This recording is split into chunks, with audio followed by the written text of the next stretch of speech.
होली खेले गेलियो गे मैया मझजी के टोलिया गे वही छौड़ा रंग दिलकौ होलिया में चोलिया गे चोलिया रंगल गे मैया नहीं डराइलोगे हमारा पकड़ के छौड़ा चोलिया रंगल कौगे।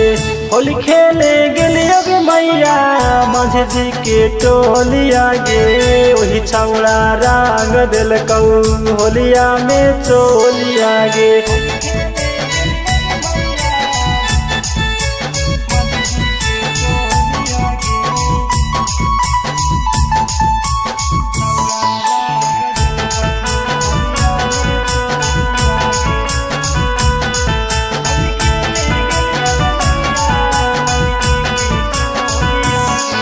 अगे हमारा से माझी जी खेले लगल पूरा होलिया अगे माझी जी रंग डाला हको मोटे पीची करिया माझी जी डाला मैया छाया में रंगवागे सब मंदिरन रंगा हको जोगवल खजाना वागे बड़ी मजा मिला मैया छाया के भीतरिया गे हमर जवानी में पैसा चल जैतौ मैया गे।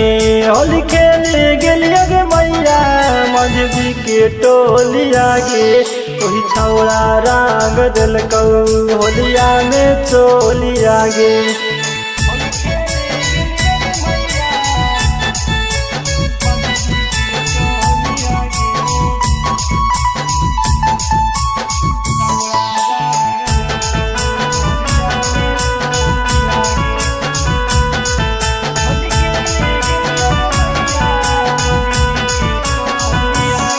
अगे श्याम बिहारी के लागोइनी लाला काया बिरिया अगे खेले होली काहे कराई फिकिरिया फिकिरिया बादल आके लस मैया खेले दे होली आया बिरिया मझदी पकड़ के रंगा हो चोलिया गे कितनो बतैयो गे मैया रंगा हाथो चोलिया गे मझ के चाकर में गे मैया रंगा हाथो होलिया गे।